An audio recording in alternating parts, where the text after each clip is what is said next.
What's up, guys and gals? I'm your host Mike Pugh of the FPC Virtual Channel. You're tuning into a Periscope video. If y'all folks never used Periscope Live, I actually successfully done it today using the OBS Open Broadcasting Software Studio.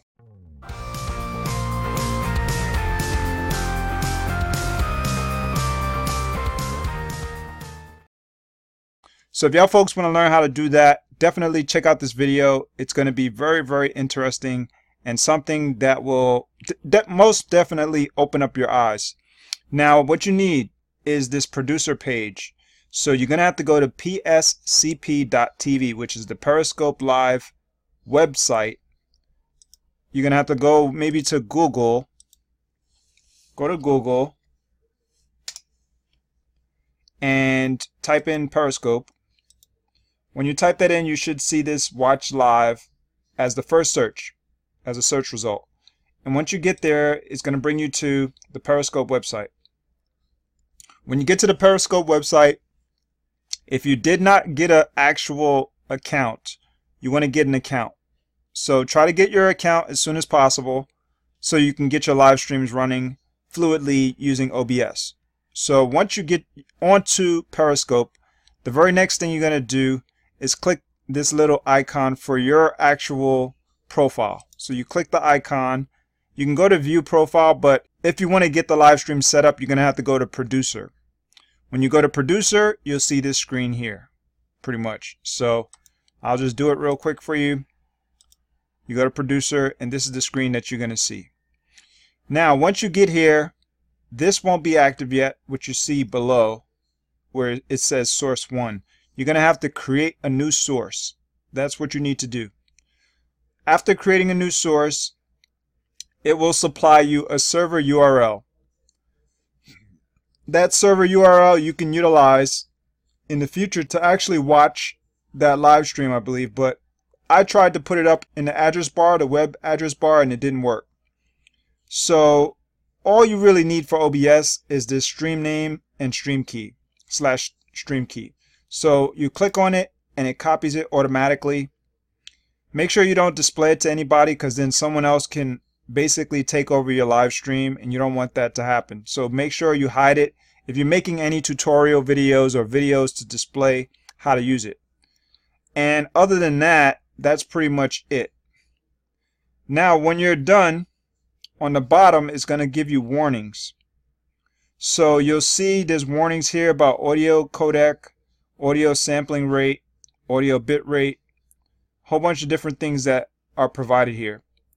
Now to keep in mind, in order to understand this stuff, what you got to do is jump back and forth between OBS and the Periscope Help Center. And folks, if you're looking to get the Periscope Help Center, all you got to do is click this little link right here. It says Help Center.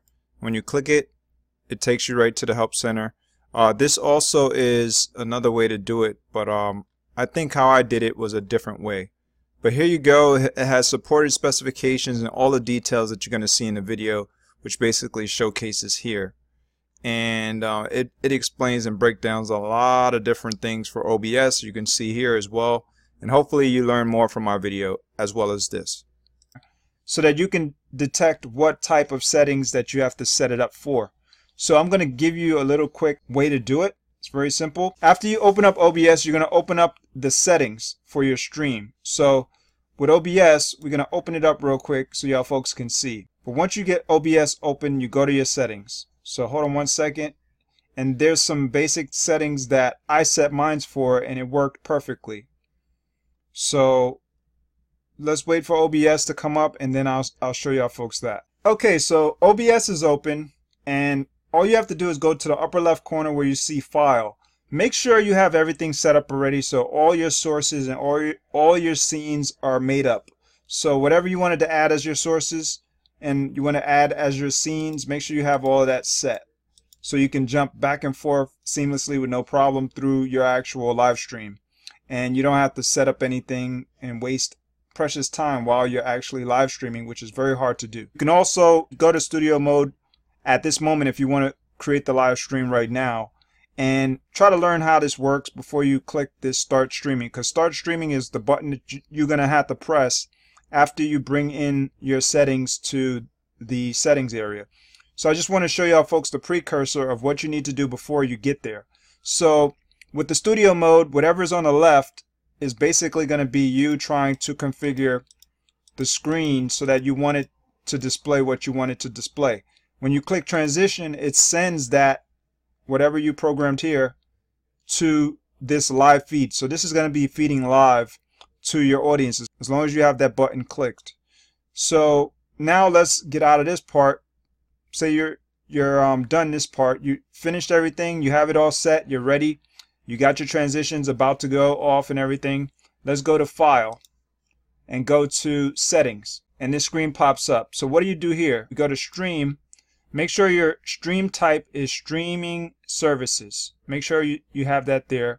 Make sure a service is at Twitter/Periscope. To get there, you just hit that drop menu and you go all the way to the bottom. Then where it says server, make sure that it's within the vicinity, the closest vicinity of your actual physical location that you're at that current moment in time.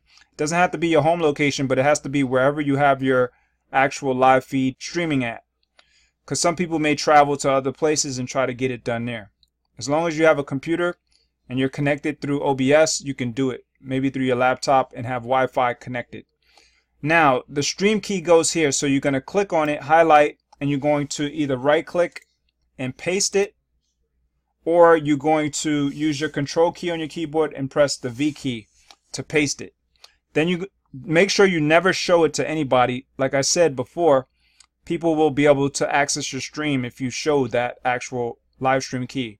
So you're going to go and click Apply, and then click OK. Once you click OK, now your live stream is pretty much set.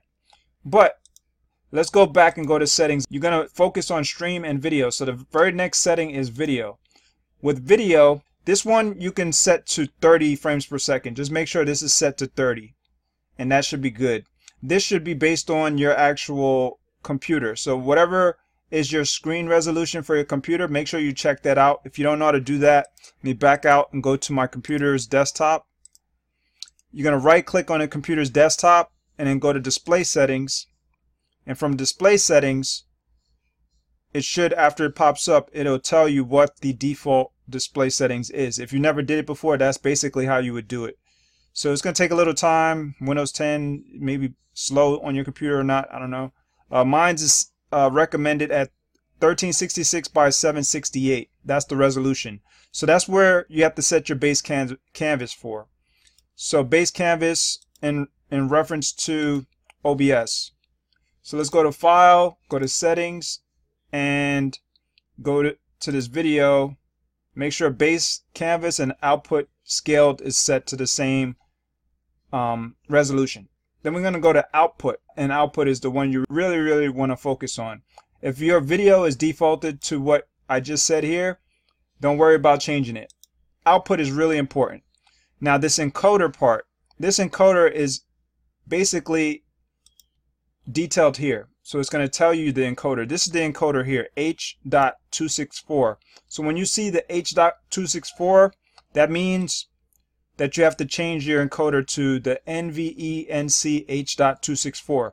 If you don't change it to that, it won't stream because it may be defaulted to the X264. They're very different. Definitely if you're using YouTube, you're probably going to be more than likely you're going to be using the X264. So when you switch it, that should make things work a little better. Now bitrate should be 2500 as it says on the website here. 2500 is the video bitrate, and codec. Codec is the H.264, that's the encoder. Audio bitrate and codec 128 kbps or kbps. 30 frames per second, and the resolution is showing here 1280 by 720, which, like I said, it should be set based on your computer, but that's up to you if you want to set it to this actual number. It's not really required because mine worked perfectly. Now the keyframe interval, let's go back to OBS. The keyframe interval is this one here. Keyframe interval, make sure you set it at 3. With YouTube, it should be set to 0. Because then it goes automatically. But if you leave it set on 3 for YouTube, you're going to be in trouble. Because with YouTube, it's going to cause freeze frames and stuff like that, and buffering and all kinds of stuff. Other than that, I didn't change anything else. You're going to click apply and then click OK. And that's pretty much it. Now when you're done, you click, after clicking OK, you click start streaming. Make sure, like I said, you have all this set up. You're ready to move and navigate into your different transitions of what you want to display. Say you wanted to display this one first, then you do transition, and then you go start streaming. And then we go to the next scene. Say I wanted to display this one as another scene. Depends on what you have in here. So if you don't know how to use any of this stuff with OBS, you have to learn how to use OBS first before you move on to other things. Maybe this is the display capture, which basically displays your actual desktop to your viewers. So say you're gonna send this one first, then you transition in. But like I said, make sure you don't have that Periscope screen up that shows your live stream key if you're using the desktop. So that's why you would use this mode, transition out, leave it locked on here, and then make sure you come back to this screen on OBS, and then you click transition to bring it in after you get past whatever you wanted to clear on the screen. So other than that, that's all you got. Joy, love, and peace to all. Mike Pugh signing off. Hopefully y'all folks learned how to stream live on Periscope, and it's really, really dope. I highly recommend for y'all folks to get the app, which is available, as they say over here, on Google Play and on the Apple iTunes Store. You could use it to check to see if your communications is working. And also, you can go to your profile, which I should be able to go to my profile here. You go to your profile and you can check on your profile if your live stream is running through. What I recommend for you to do, though, on your computer, if you have the live stream feeding through, make sure you mute the actual volume so you don't get the volume jumping back and double backing or overlapping on your actual microphone. And that's all I got. I'm out. Peace. Oh, and feel free to subscribe. Feel free to hit the thumbs up and to hit the bell icon if y'all folks want to see my latest videos. FBC Virtual _live on Periscope. Peace.